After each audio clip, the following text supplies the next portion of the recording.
Section 14. The Shadow of the Greenback. Hickory Sam needed but one quality to be perfect. He should have been an arrant coward.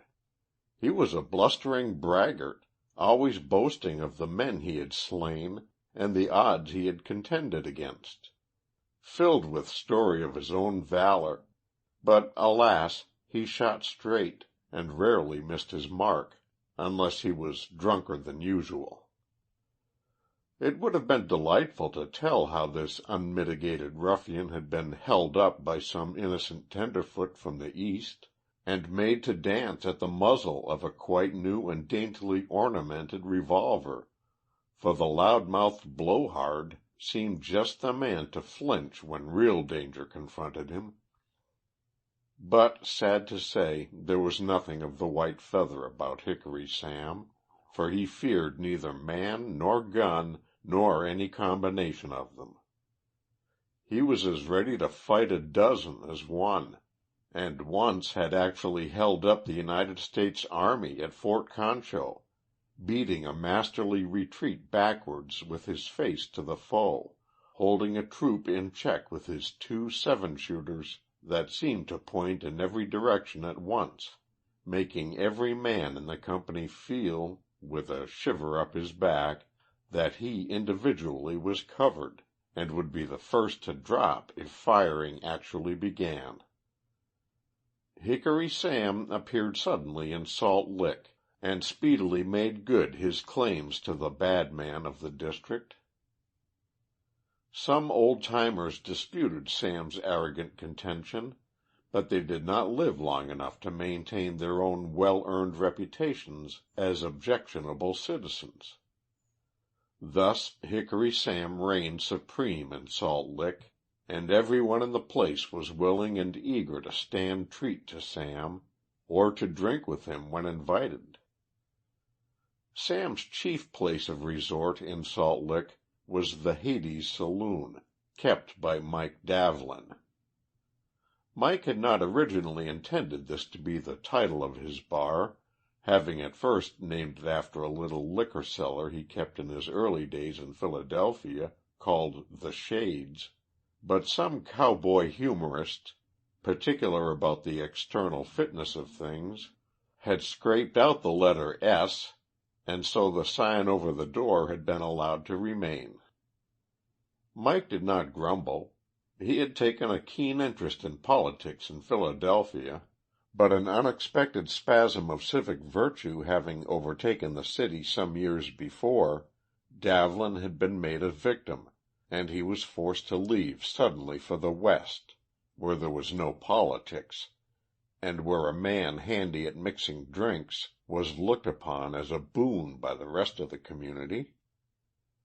Mike did not grumble when even the name Hades failed to satisfy the boys in their thirst for appropriate nomenclature, and when they took to calling the place by a shorter and terser synonym beginning with the same letter, he made no objections. Mike was an adaptive man who mixed drinks, but did not mix in rows. He protected himself by not keeping a revolver, and by admitting that he could not hit his own saloon at 20 yards distance. A residence in the quiet city of Philadelphia is not conducive to the nimbling of the trigger finger. When the boys in the exuberance of their spirits began to shoot, Mike promptly ducked under his counter and waited till the clouds of smoke rolled by. He sent in a bill for broken glass, bottles, and the damage generally, when his guests were sober again, and his accounts were always paid. Mike was a deservedly popular citizen in Salt Lick, and might easily have been elected to the United States Congress if he had dared to go East again. But, as he himself said, he was out of politics. It was the pleasant custom of the cowboys at Buller's Ranch to come into Salt Lick on pay day and close up the town. These periodical visits did little harm to anyone, and seemed to be productive of much amusement for the boys. They rode at full gallop through the one street of the place like a troop of cavalry, yelling at the top of their voices and brandishing their weapons. The first raid through Salt Lick was merely a warning, and all peaceably inclined inhabitants took it as such, retiring forthwith to the seclusion of their houses. On their return trip the boys winged or lamed, with unerring aim, anyone found in the street. They seldom killed a wayfarer. If a fatality ensued, it was usually the result of accident, and much to the regret of the boys, who always apologized handsomely to their surviving relatives, which expression of regret was generally received in the amicable spirit with which it was tendered. There was none of the rancor of the vendetta in these little encounters. If a man happened to be blotted out, it was his ill luck, that was all, and there was rarely any thought of reprisal. This perhaps was largely due to the fact that the community was a shifting one, and few had any near relatives about them, for although the victim might have friends, they seldom held him in such esteem as to be willing to take up his quarrel when there was a bullet hole through him. Relatives, however, are often more difficult to deal with than are friends, in cases of sudden death, and this fact was recognized by Hickory Sam, who, when he was compelled to shoot the younger Holt brother in Mike's saloon, promptly went, at some personal inconvenience, and assassinated the elder before John Holt heard the news. As Sam explained to Mike when he returned, he had no quarrel with John Holt, but merely killed him in the interests of peace, for he would have been certain to draw and probably shoot several citizens when he heard of his brother's death, because, for some unexplained reason, the brothers were fond of each other. When Hickory Sam was comparatively new to Salt Lick, he allowed the Buller's ranch gang to close up the town without opposition. It was their custom, when the capital of Coyote County had been closed up to their satisfaction, to adjourn to Hades and there blow in their hard-earned gains on the liquor Mike furnished. They also added to the decorations of the saloon ceiling. Several cowboys had a gift of twirling their Winchester repeating rifles around the forefinger and firing it as the flying muzzle momentarily pointed upwards. The man who could put the most bullets within the smallest space in the roof was the expert of the occasion, and didn't have to pay for his drinks. This exhibition might have made many a man quail, but it had no effect on Hickory Sam, who leaned against the bar and sneered at the show as child's play. "Perhaps you think you can do it," cried the champion. "I bet you the drinks you can't." "I don't have to," said Hickory Sam, with the calm dignity of a dead shot. "I don't have to, but I'll tell you what I can do. I can nip the heart of a man with this here gun," showing his 7-shooter, "me a standing in Hades here, and he a comin' out of the bank." For Salt Lick, being a progressive town, had the Coyote County Bank some distance down the street on the opposite side from the saloon. "You're a liar!" roared the champion, whereupon all the boys grasped their guns and were on the lookout for trouble. Hickory Sam merely laughed, strode to the door, threw it open, and walked out to the middle of the deserted thoroughfare. "I'm a bad man from way back," he yelled at the top of his voice. "I'm the toughest cuss in Coyote County, and no darned greasers from Buller's can close up this town when I'm in it. You hear me? Salt Lick's wide open, and I'm standing in the street to prove it." It was bad enough to have the town declared open when 15 of them in a body had proclaimed it closed, but in addition to this, to be called greasers was an insult not to be borne. A cowboy despises a Mexican almost as much as he does an Indian. With a soul-terrifying yell, the 15 were out of the saloon and on their horses like a cyclone. They went down the street with tornado speed, wheeling about, some distance below the temporarily closed bank, and charging up again at full gallop, fired repeatedly in the direction of Hickory Sam, who was crouching behind an empty whiskey barrel in front of the saloon, with a gun in either hand. Sam made good his contention by nipping the heart of the champion when opposite the bank, who plunged forward on his face and threw the cavalcade into confusion. Then Sam stood up, and regardless of the scattering shots, fired with both revolvers, killing the foremost man of the troop and slaughtering 3 horses, which instantly changed the charge into a rout. He then retired to Hades and barricaded the door. Mike was nowhere to be seen. But the boys knew when they had enough. They made no attack on the saloon, but picked up their dead and, thoroughly sobered, made their way, much more slowly than they had came, back to Buller's ranch. When it was evident that they had gone, Mike cautiously emerged from his place of retirement, as Sam was vigorously pounding on the bar, threatening that if a drink were not forthcoming, he would go round behind the bar and help himself. "I'm a law and order man," he explained to Davlin, "and I won't have no toughs from Buller's ranch close up this town and interfere with commerce.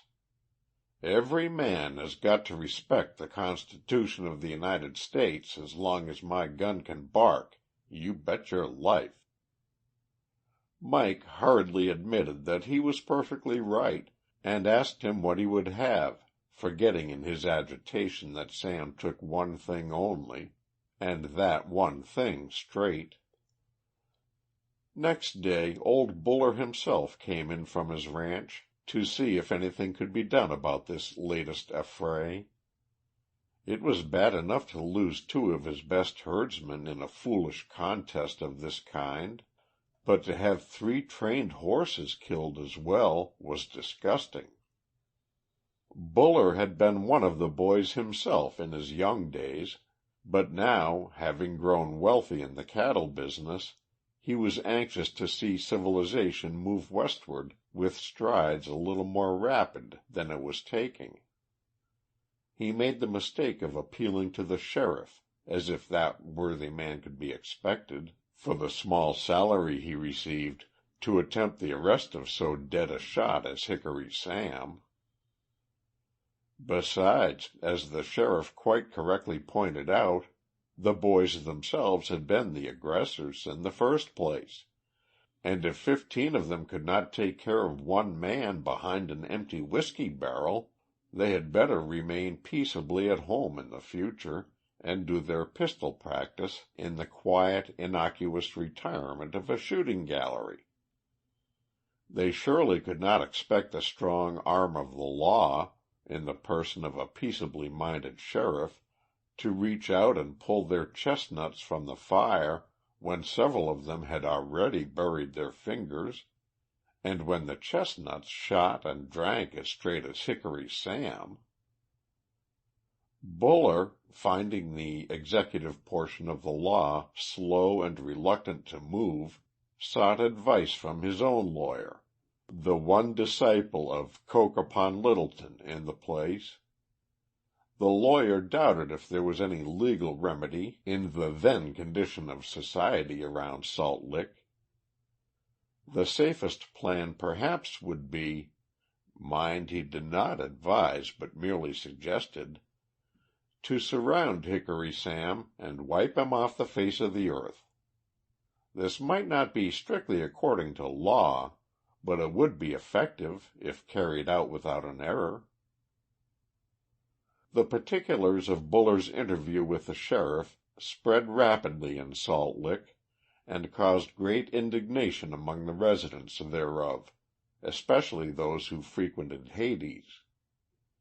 It was a reproach to the place that the law should be involved, all on account of a trivial incident like that of the day before. Sam, who had been celebrating his victory at Mike's, heard the news with bitter, if somewhat silent, resentment, for he had advanced so far in his cups that he was all but speechless.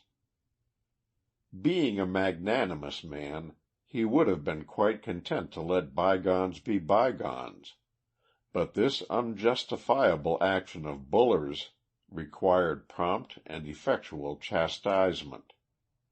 He would send the wealthy ranchman to keep company with his slaughtered herdsmen. Thus it was that when Buller mounted his horse after his futile visit to the lawyer, he found Hickory Sam holding the street with his guns.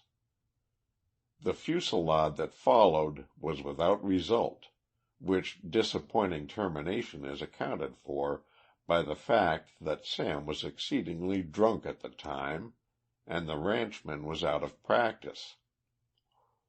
Seldom had Salt Lick seen so much powder burnt with no damage, except to the window glass in the vicinity. Buller went back to the lawyer's office, and afterwards had an interview with the bank manager. Then he got quietly out of town unmolested, for Sam, weeping on Mike's shoulder over the inaccuracy of his aim, gradually sank to sleep in a corner of the saloon.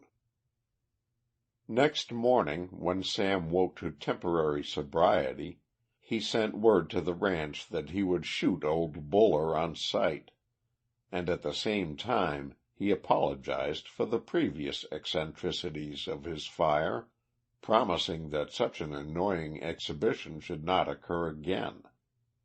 He signed himself "The Terror of Salt Lick and the Champion of Law and Order."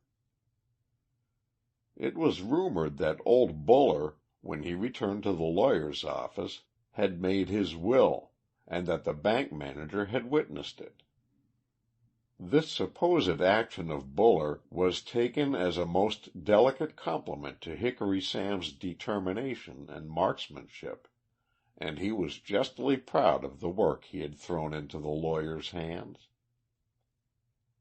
A week passed before old Buller came to Salt Lick, but when he came, Hickory Sam was waiting for him, and this time the desperado was not drunk, that is to say, he had not had more than half a dozen glasses of 40 Rod that morning. When the rumor came to Hades that old Buller was approaching the town on horseback and alone, Sam at once bet the drinks that he would fire but one shot, and so in a measure atone for the ineffectual racket he had made on the occasion of the previous encounter. The crowd stood by in safe places to see the result of the duel. Sam, a cocked revolver in his right hand, stood squarely in the center of the street, with the sturdy bearing of one who has his quarrel just, and who besides can piece the ace spot on a card 10 yards further away than any other man in the county. Old Buller came riding up the street as calmly as if he were on his own ranch. When almost within range of Sam's pistol, the old man raised both hands above his head, letting the reins fall on the horse's neck. In this extraordinary attitude he rode forward, to the amazement of the crowd and the evident embarrassment of Sam. "I am not armed," the old man shouted. "I have come to talk this thing over and settle it." "It's too late for talk," yelled Sam, infuriated at the prospect of missing his victim after all. "Pull your gun, old man, and shoot." I haven't got a gun on me, said Buller, still advancing and still holding up his hands. That trick's played out, shouted Sam, flinging up his right hand and firing. The old man, with hands above his head, leaned slowly forward like a falling tower, then pitched head foremost from his horse to the ground, where he lay without a struggle, face down and arms spread out. Great as was the fear of the desperado, an involuntary cry of horror went up from the crowd. Killing is all right and proper in its way, but the shooting of an unarmed man, who voluntarily held up his hands, and kept them up, was murder, even on the plains. Sam looked savagely round him, glaring at the crowd that shrank away from him, the smoking pistol hanging muzzle downward from his hand. "It's all a trick. He had a shooting iron in his boot. I see the butt of it sticking out. That's why I fired." "I'm not saying nothing," said Mike, as the fierce glance of Hickory rested on him. "'Tain't any affair of mine." "Yes, it is," cried Hickory. "Why, I didn't have nothing to do with it," protested the saloon keeper. "No, but you've got something to do with it now. What did we elect you coroner fer, I'd like to know? You've got to hustle around and panel your jury, and bring in a verdict of accidental death or something of that sort. Bring any sort or kind of verdict that you'll save trouble in future. I believe in law and order, I do, and I like to see things done regular." "But we don't have no jury for them cowboys," said Mike. "Well, cowboys is different. It didn't take so much matter about them. Still, it oughta been done, even with cowboys, if it were more'n half civilized. Nothin' like havin' things down in the record straight and shipshape. Now, some of you fellows help me in with the body, and Mike'll panel his jury in 3 shakes." There is nothing like an energetic, public-spirited man for reducing chaos to order. Things began to assume their normal attitude, and the crowd began to look to Sam for instruction. He seemed to understand the etiquette of these occasions, and those present felt that they were ignorant and inexperienced compared with him. The body was laid out on a bench in the room at the back of the saloon, while the jury and the spectators were accommodated with such seats as the place afforded, Hickory Sam himself taking an elevated position on the top of a barrel, where he could, as it were, preside over the arrangements. It was vaguely felt by those present that Sam bore no malice towards the deceased, and this was put down rather to his credit. "I think," said the coroner, looking hesitatingly up at Sam, with an expression which showed he was quite prepared to withdraw his proposal if it should prove inappropriate, "I think we might have the lawyer over here. He knows how these things should be done, and he's the only man in Salt Lick that's got a Bible to swear the jury on. I think they ought to be sworn." "That's a good idea," concurred Sam. "One of you run across for him and tell him to bring the book. Nothing like having these things regular and proper and according to law." The lawyer had heard of the catastrophe, and he came promptly over to the saloon, bringing the book with him and some papers in his hand. There was now no doubt about Sam's knowledge of the proper things to do, when it was found that the lawyer quite agreed with him that an inquest, under the circumstances, was justifiable and according to precedent. The jury found that the late Mr. Buller had "died through misadventure," which phrase, sarcastically suggested by the lawyer when he found the verdict was going to be accidental death, pleased the jury, who at once adopted it. When the proceedings were so pleasantly terminated by a verdict acceptable to all parties, the lawyer cleared his throat and said that his late client, having perhaps a premonition of his fate, had recently made his will, and he had desired the lawyer to make the will public as soon as possible after his death. As the occasion seemed in every way suitable, the lawyer proposed, with the permission of the coroner, to read that portion which Mr. Buller hoped would receive the widest possible publicity. Mike glanced with indecision at the lawyer and at Sam sitting high above the crowd on the barrel. "Certainly," said Hickory. "We'd all like to hear the will, although I suppose it's none of our business."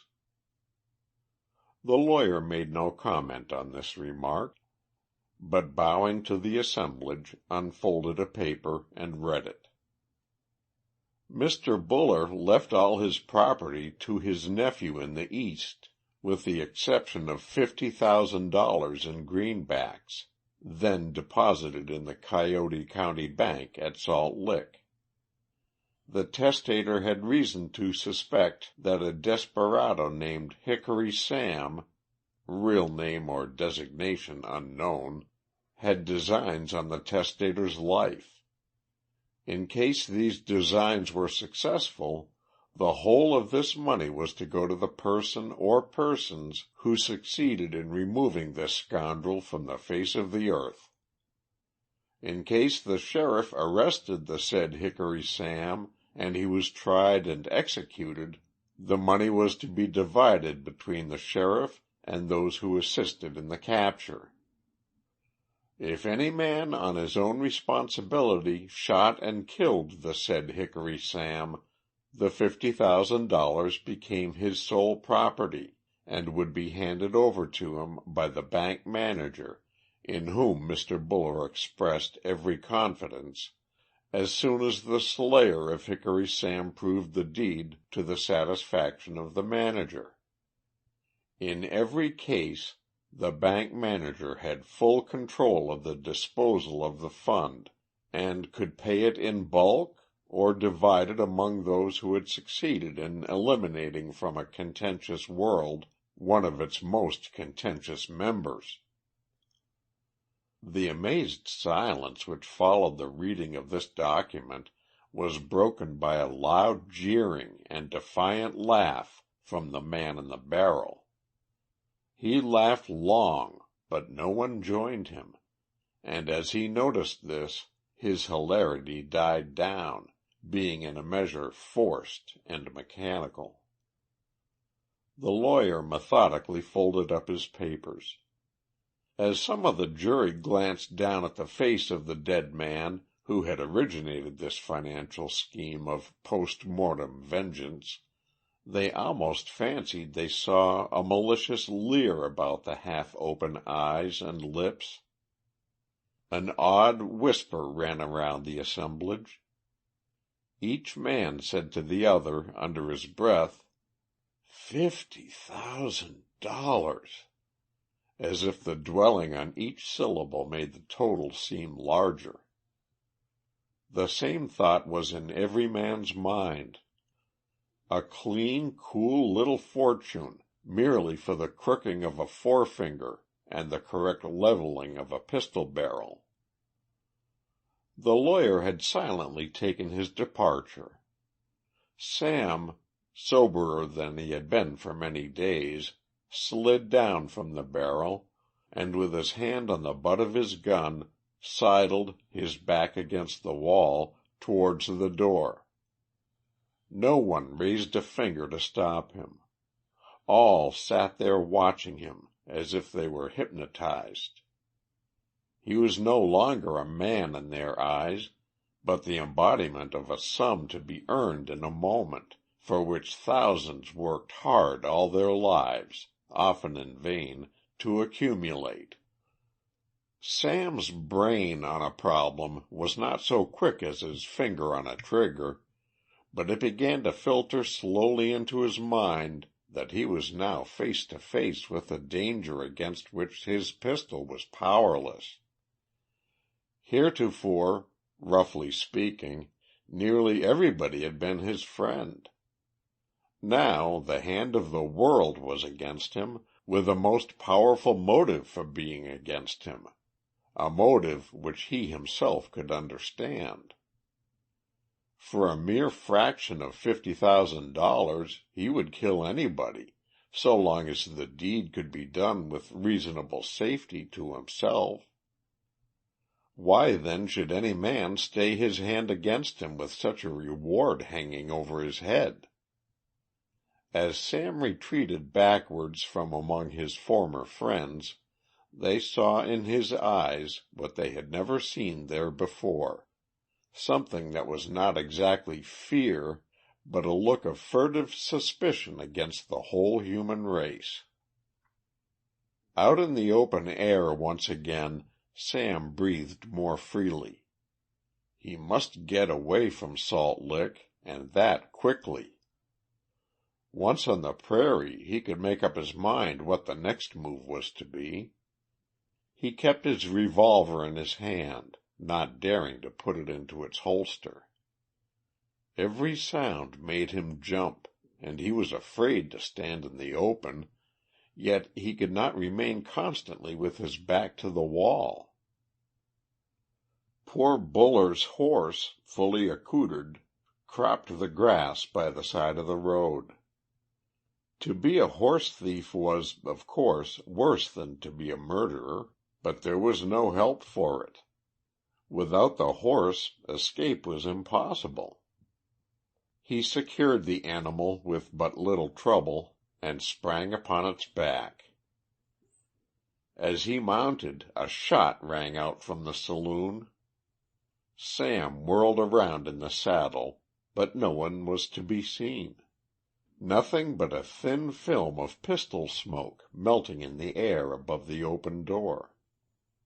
The rider fired twice into the empty doorway, then, with a threat, turned towards the open country and galloped away, and Salt Lick was far behind him when night fell.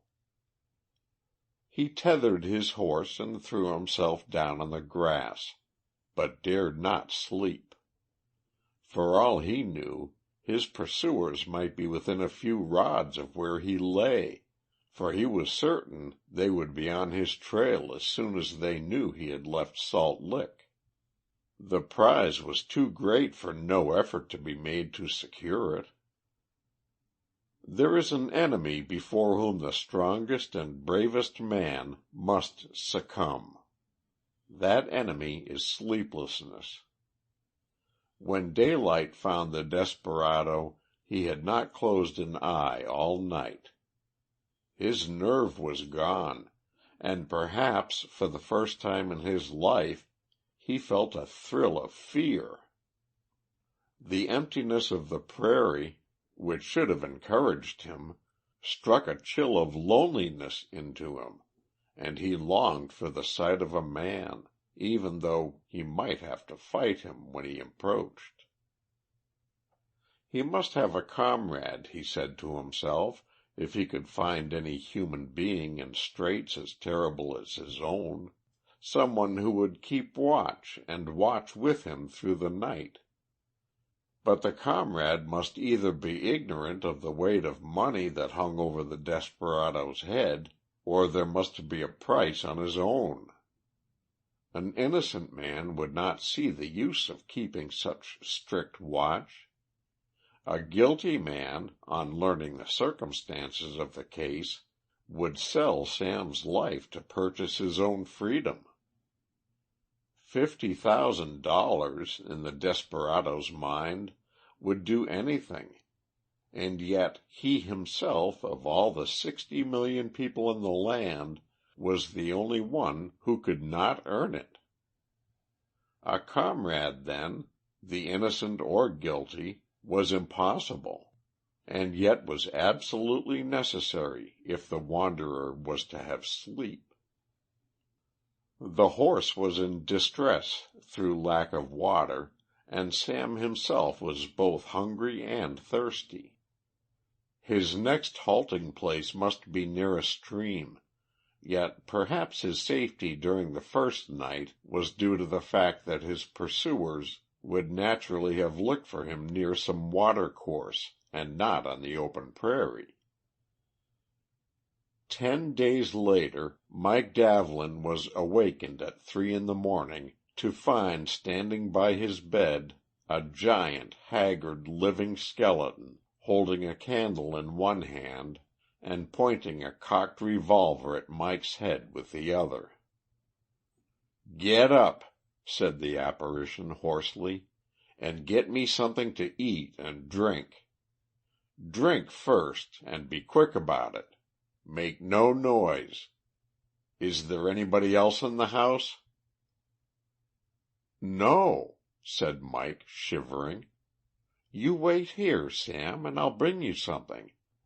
I thought you were among the Indians, or in Mexico, or in the Bad Lands long ago." "I'm in bad lands enough here. I'll go with you. I'm not going to let you out of my sight, and no tricks, mind, or you know what will happen." "Surely you trust me, Sam," whined Mike, getting up. "I don't trust any living man. Who fired that shot at me when I was leaving?" "So help me," protested Mike. "I don't know. I wasn't in the bar at the time. I can prove I wasn't. You're not looking well, Sam." "Blister you for a slow dawdler. You'd not look well either if you had no sleep for a week and was starved into the bargain.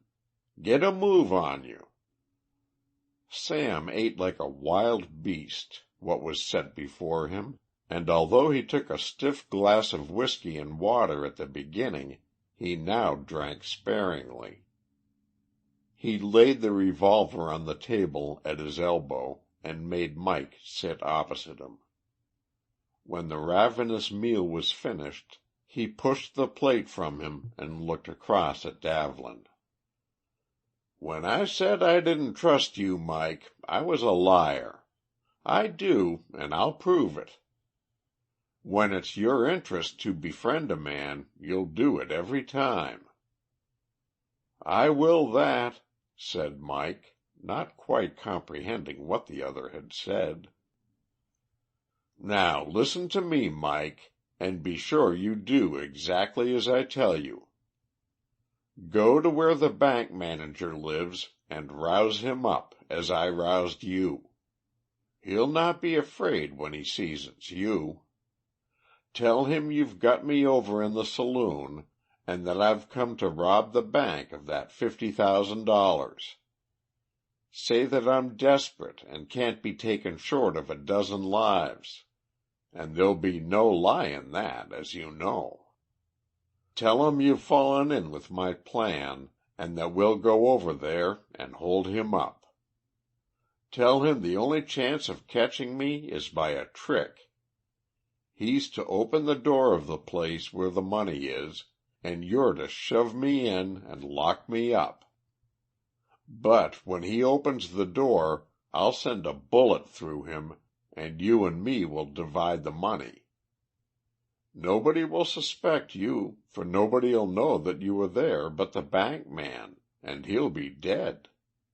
But if you make one move except as I tell you, the first bullet goes through you. See?" Mike's eyes opened wider and wider as the scheme was disclosed. "Lord, what a head you have, Sam!" he said. "Why didn't you think of that before? The bank manager is in Austin." "What the blazes is he doing there?" "He took the money with him to put it in the Austin bank. He left the day after you did. for he said the only chance you had was to get that money. You might have done this the night you left, but not since." "That's straight, is it?" said Sam suspiciously. "It's God's truth I'm speaking," asserted Mike earnestly. "You can find that out for yourself in the morning. Nobody'll molest you. You're just dead beat for want of sleep, I can see that.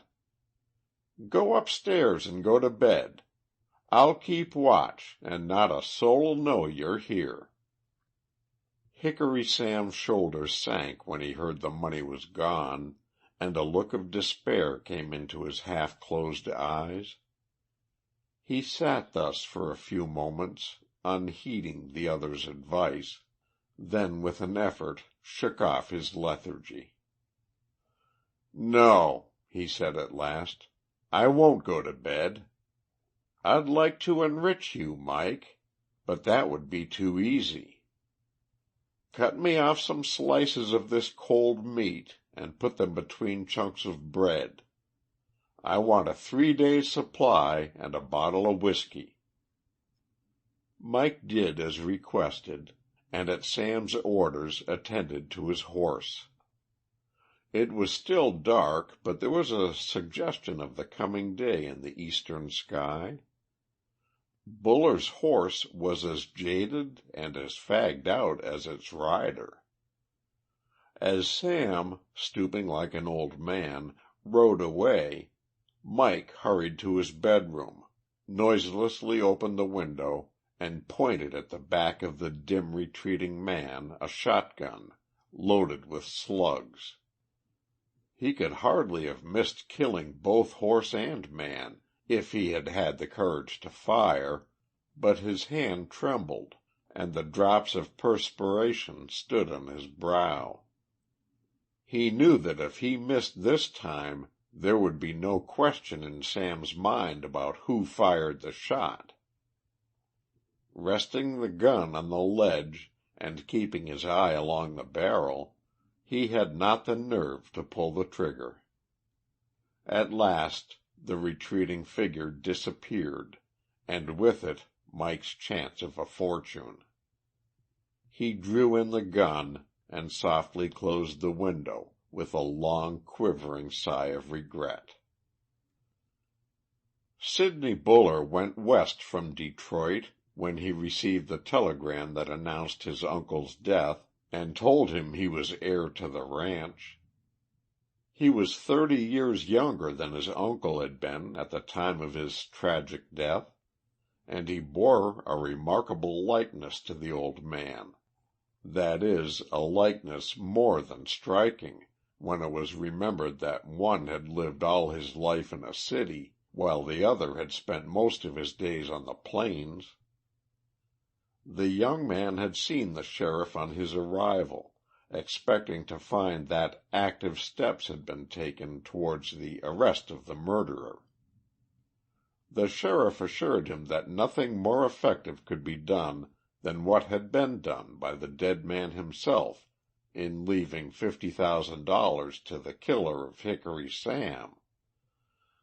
The sheriff had made no move himself, for he had been confidently expecting every day to hear that Sam was shot.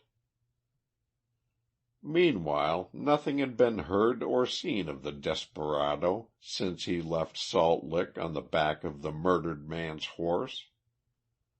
Sidney thought this was rather a slipshod way of administering justice, but he said nothing, and went back to his ranch. But if the sheriff had been indifferent, his own cowboys had been embarrassingly active. They had deserted the ranch in a body, and were scouring the plains searching for the murderer, making the mistake of going too far afield. They, like Mike, had expected Sam would strike for the Bad Lands, and they rode far and fast to intercept him. Whether they were actuated by a desire to share the money, a liking for their old boss, or hatred of Hickory Sam himself, they themselves would have found it difficult to tell. Anyhow, it was a man chase, and their hunting instincts were keen. In the early morning, Sidney Buller walked forth from the buildings of the ranch and struck for the open prairie. The sun was up, but the morning was still cool. Before he had gone far he saw, approaching the ranch, a single riderless horse. As the animal came nearer and nearer, it whinnied on seeing him, and finally changed its course and came directly toward him. Then he saw that there was a man on its back, a man either dead or asleep.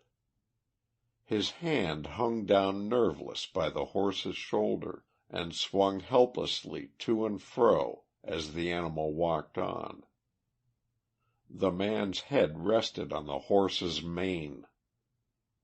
The horse came up to Sidney, thrusting its nose out to him, whinnying gently, as if it knew him.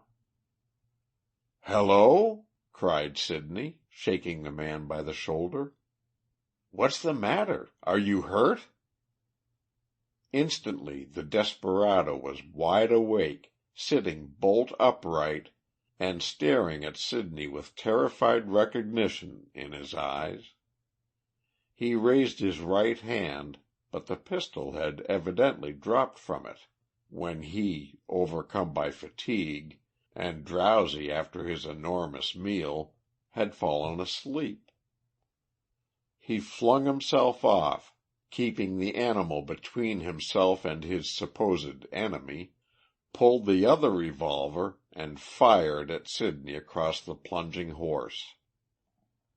Before he could fire again, Sidney, who was an athlete, brought down the loaded head of his cane on the pistol wrist of the ruffian, crying, "Don't fire, you fool! I'm not going to hurt you." As the revolver fell to the ground, Sam sprang savagely at the throat of the young man, who, stepping back, struck his assailant a much heavier blow than he intended. The leaden knob of the stick fell on Sam's temple, and he dropped as if shot. Alarmed at the effect of his blow, Sidney tore open the unconscious man's shirt and tried to get him to swallow some whiskey from the bottle he found in his pocket. Appalled to find all his efforts unavailing, he sprang on the horse and rode to the stables for help. The foreman, coming out, cried, "Good heaven, Mr. Buller, that's the old man's horse! Where did you get him? Well, Jerry, old fellow," he continued, patting the horse, who whinnied affectionately, "they've been using you badly, and you've come home to be taken care of. Where did you find him, Mr. Buller?"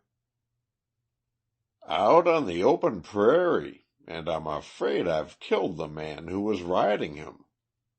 God knows I didn't intend to, but he fired at me, and I hit harder than I thought." Sidney and the foreman ran out together to where Jerry's late rider lay in the grass. "He's done for," said the foreman, bending over the prostrate figure, but taking the precaution to have a revolver in his hand. "He's got his dose, thank God. This is the man who murdered your uncle. Think of him being knocked over with a city cane, and think of the old man's revenge money coming back to the family again." End of section 14.